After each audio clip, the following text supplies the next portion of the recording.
করে আমরা এখন এই যে করবো, খাওয়া দাওয়া করবো। এখন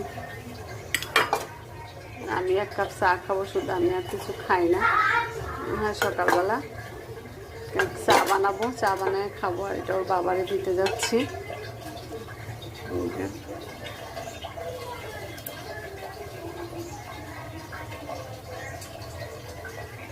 ডিম সিদ্ধ দিলাম একটা।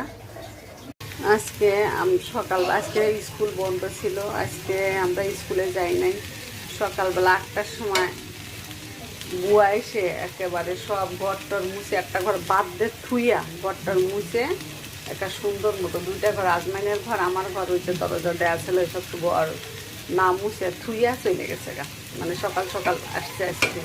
কোন বাসায় বলে কি রান্নার কথা ছিল, তারা দরজা খুলে নেয়, পরে এই বাসায় আসছে। আমি উঠে দেখি আবার সে চলেও গেছে গা। তাই এইগুলো এদের কাহিনী।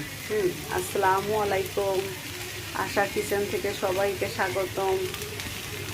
আমরা আজকে স্কুলটা বন্ধ ছিল বলে একটু দেরিতে উঠছি। উঠে এই যে আলু ভাজি, এটা ডিম সিদ্ধ দিলাম, আর আপুর লাইকা, আর এই যে রুটি। আর কি যে করি আজকে রান্না বান্না, কালকে শুক্রবার তো বলতে আজকে অল্পর ভিতর হালকা পাতলা কিছু রান্না বান্না করবো। আজকে শুক্রবার বললে, কালকে শুক্রবার বললে চিন্তা করছি। এই যে আমি এখন চা বানাইতেছি। আর এই শুধু তুই বানাবা, আমি তো কিন্তু পারো। এটা পানি ছাড়া কেমন কেন মানে, একটু রসুন দিও, বুঝছো? মানে একটু রসুন দিও।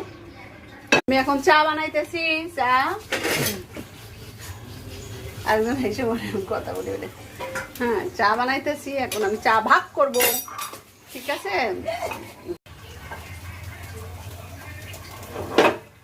শুটকি বানাইছে, একটা রুটিটা মাখায় আনছে শুটকি দিয়া।